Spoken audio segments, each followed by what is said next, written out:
Gênesis, capítulo 12.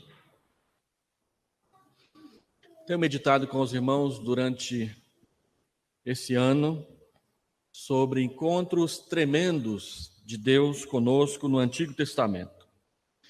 Encontros tremendos por causa de quem é aquele que vem até nós, se revela e também faz promessas, faz exigências, disciplina, castiga, corrige e abençoa. Encontros tremendos exatamente por causa do conteúdo da revelação que ele nos traz.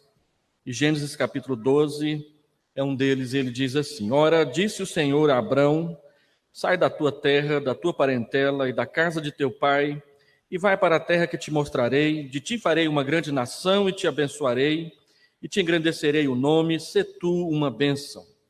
Abençoarei os que te abençoarem, e amaldiçoarei os que te amaldiçoarem. Em ti serão benditas todas as famílias da terra. Partiu, pois, Abrão, como lhe ordenara o Senhor, e Ló foi com ele. Tinha Abrão 75 anos quando saiu de Harã.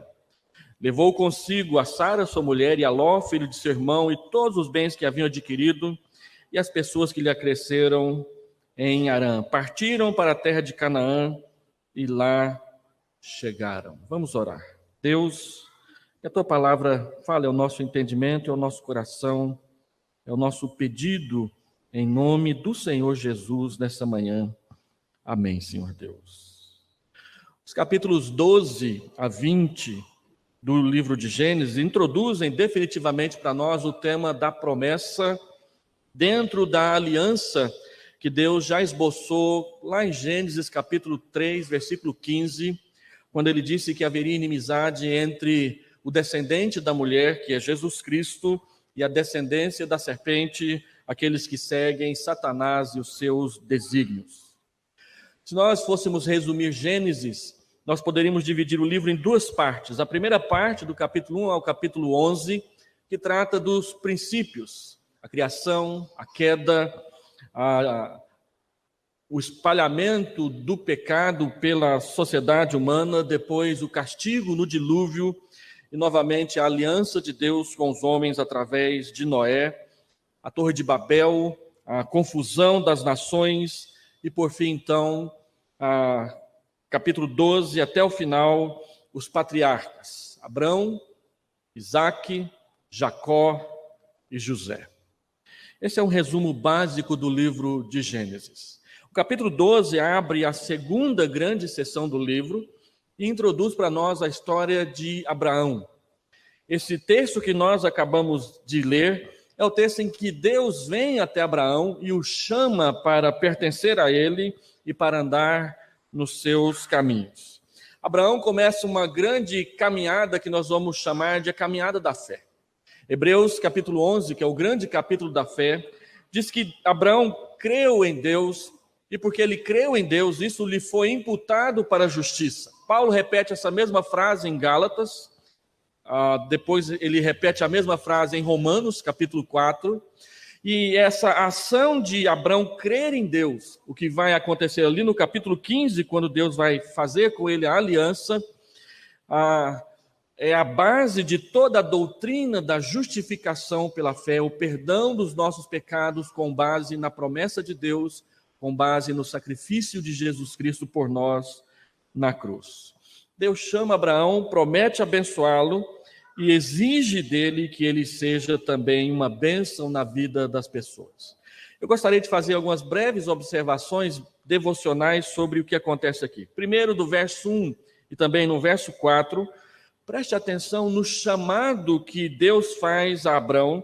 Observe que a iniciativa é Deus que vem até Abraão, é Deus que procura Abraão e é Deus quem o chama para lhe fazer promessas. Uma coisa que aprendemos cedo na nossa vida cristã é que todos os grandes atos de Deus na nossa vida sempre são iniciativas dele e a nossa única resposta é crer e seguir ao seu mandamento. Observe que o chamado que Deus faz para com Abraão é para que ele desfaça vínculos aonde ele está morando. Ele deve sair da sua terra, abandonar o seu país, ele deve sair da sua parentela, sair do meio da sua família, ele deve sair da casa do seu pai, ele deve desfazer vínculos com as coisas que vão ficar para trás e seguir com base numa promessa que Deus lhe faz. Observe que o chamado é para que ele confie na promessa de Deus, no chamado e na promessa de Deus. Sai da tua terra, da tua parentela e vai para a terra que te mostrarei. Deus não disse sai daí e vai para Canaã. Deus simplesmente disse saia e me siga. Siga pelo caminho que eu vou te conduzir, a terra que eu vou te dar, e promete que vai dar uma terra, eu ainda vou te mostrar qual é. Deus chama, observe a idade do homem que Deus está chamando. Deus não está chamando um jovenzinho cheio de sonhos, ideias e aventuras na cabeça. Ele está chamando já um homem maduro, um homem de 75 anos de idade.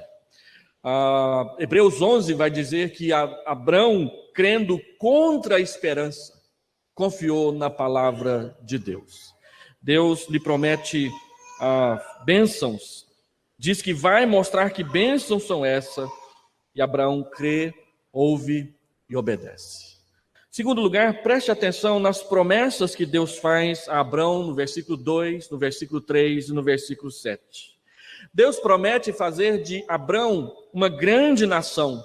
Tanto é que quando Deus fizer a aliança com ele, no capítulo 15, Deus vai mudar o seu nome de Abrão, pai de nações, para Abraão, pai de numerosas nações. Deus vai fazer dele uma grande nação. Deus diz que vai abençoá-lo e engrandecê-lo. Não é a força do braço de Abrão, não é a capacidade criativa de Abraão, mas é a bênção de Deus que vai lhe fazer ser conhecido e ter nome. Deus promete mais, Deus promete abençoar quem abençoar Abraão ou Abrão, e Deus promete amaldiçoar quem amaldiçoar Abrão.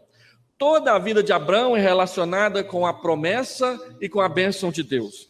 Tudo de bom que vai acontecer na vida de Abrão tem a ver com a promessa e com a bênção de Deus. Qualquer coisa que de ruim vier a acontecer a Abraão ou Abrão, quem vai defender é Deus com base na sua promessa e no seu chamado.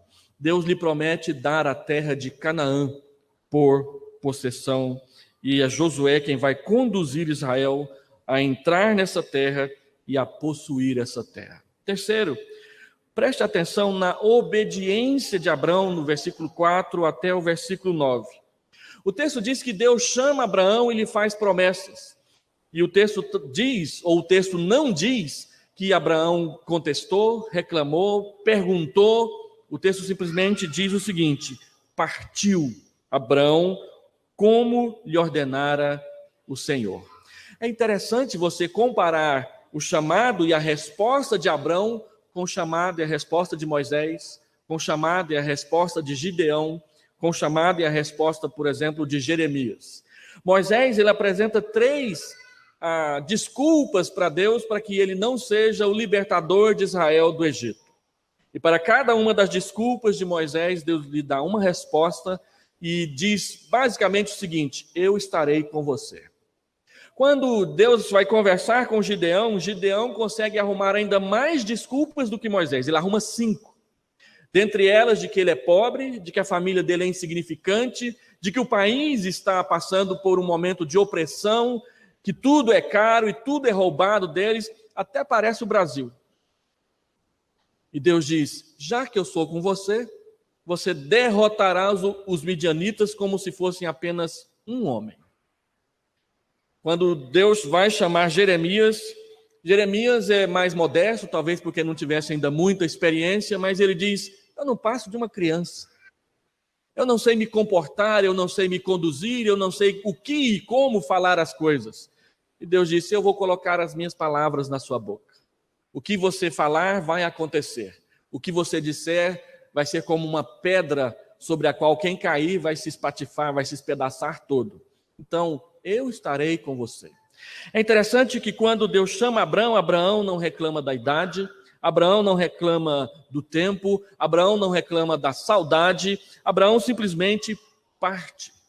E a Bíblia diz que ele parte como lhe ordenara o Senhor. Observe que o chamado que Deus faz para Abraão não é um pedido, não é uma recomendação, não é um convite. O texto diz que Abraão partiu porque o Senhor ordenara. Ele parte em obediência ao chamado de Abraão. Nesse sentido, Abraão, ele é um modelo muito importante para nós, porque ele, mesmo sendo quem é, tendo a idade que tem, ele não questiona Deus. E é interessante que na vida toda de Abraão, embora ele tenha momentos de deslizes e de fraqueza na sua fé, a desobediência e o retrucar, o murmurar, o reclamar, quando Deus lhe manda fazer alguma coisa, não aparece nos seus lábios, não aparece no texto bíblico qualquer questão a respeito disso. É interessante que quando Abraão vai, ele não deixa nada para trás, ele leva a família, ele leva a família dele particularmente, ele leva seu sobrinho consigo, mas ele vai em obediência ao chamado de Deus. Ele atravessa toda a terra de Canaã, de norte a sul, e ali, quando ele chega na parte sul da terra de Canaã, ele edifica um altar e ele adora a Deus. Ele anda por toda aquela terra. Ele esteve em Siquém, um lugar que nas Escrituras sempre será um local de tomada de decisões importantes, e ali parece que era o coração daquela terra.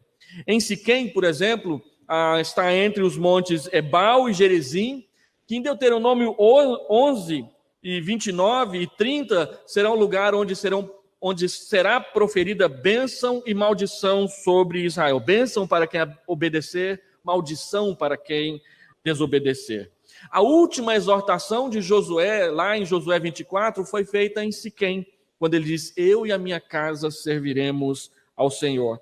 A ruptura do reino de Salomão com o seu filho Roboão aconteceu em Siquém. Siquém é uma terra, um local nas Escrituras onde muitas coisas importantes acontecem. É em Betel, próximo a Siquém, onde Jacó verá aquela escada de anjos subindo e descendo. E será ali na terra de Siquém, onde Jesus vai ter aquela conversa importante com a mulher samaritana no Evangelho de João, capítulo 4. É um local de tomada de decisões, é um local onde Abraão começa edificando altares para adorar ao Senhor. Ele arma a sua tenda e ele obedece a Deus. Compare, então, Abraão com outros personagens que nós já mencionamos aqui. Mencionei Moisés, mencionei Gideão, mencionei Jeremias e esqueci de mencionar Jonas. Jonas, de todos aqueles que Deus chama nas Escrituras, parece que é o pior. Porque quando Deus chama Jonas, vai para Nínive, a Bíblia diz que Jonas se dispôs, mas para ir exatamente para o extremo oposto da onde Deus queria que ele fosse. E Deus teve que mandar um peixe lá buscá-lo e vomitá-lo nas praias em direção a Nínive para poder obedecer a Deus. O que interessa a gente observar essas pessoas que se encontram com Deus no Antigo Testamento é que no final nenhuma delas, por mais que resista, consegue vencer a Deus. Deus as vence, Deus as convence e Deus as envia e elas cumprem o seu papel. Abraão, diferentemente de todos os outros que também cumpriram a vontade de Deus, ele não questionou, ele não reclamou, ele não murmurou. O texto diz que simplesmente ele partiu como lhe ordenara o Senhor. Agora, em quarto lugar, preste atenção qual é a única exigência que Deus faz para Abraão. Eu vou te abençoar, eu vou abençoar quem te abençoar, eu vou te dar uma terra, sê tu uma bênção. Eu vou te abençoar, seja você mesmo uma bênção para aqueles com quem você se encontrar. Deus quer que Abraão seja uma bênção para o mundo, não somente para algumas poucas pessoas.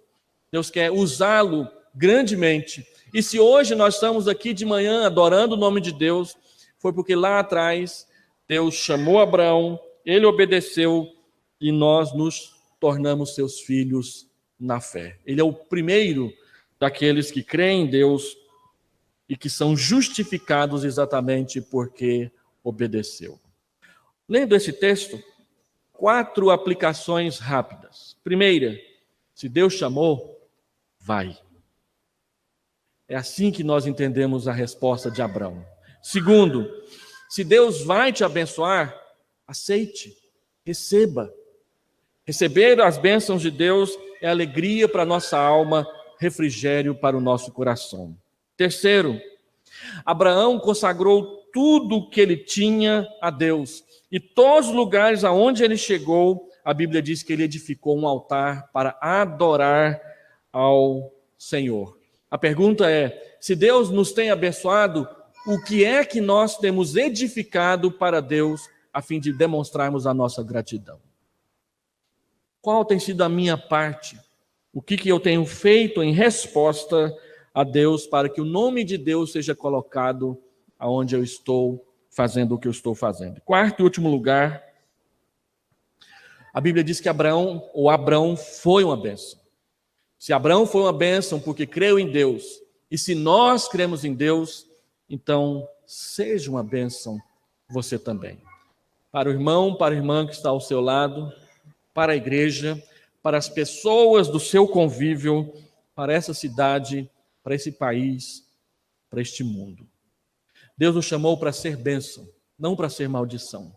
Deus nos chamou para trazer o melhor, não para trazer o pior. Quando eu fiz esse sermão há um tempo atrás, eu escrevi um texto e coloquei no final que eu gostaria de ler para os irmãos. Ah, filho de Abrão, inicie aqui a sua caminhada, não deixe nada para trás. A bênção está no fim do caminho, no fim de tudo, não aqui. A bênção seguirá e alcançará quem te seguir, não quem ficar. Faça do lugar de chegada o seu lugar de adoração, a casa de Deus. E levante um altar para adorar o Senhor. Vamos, faça o seu caminho. O Senhor te abençoará e te encontrará lá. Sê tu uma bênção. Vamos orar. Deus amado, Deus bondoso, levanta as tuas mãos sobre nós para nos abençoar. Para que a bênção do Senhor assista na nossa casa e na nossa família. Levanta as tuas mãos para abençoar as coisas que temos feito, para que elas sejam dedicadas a Ti. E as coisas que temos feito que não Te agradam, que elas sejam abandonadas, deixadas para trás. Ó Deus, nós queremos responder sim ao Teu chamado. Nós já fizemos isso.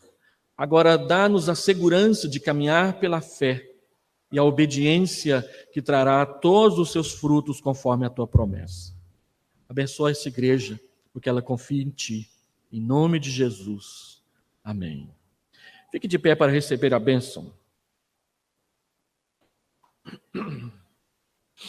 E agora, irmãos, que a graça de nosso Senhor e Salvador Jesus Cristo, o amor de Deus, o nosso Pai, e a comunhão reconciliadora do Espírito Santo de Deus repouse sobre todos nós e sobre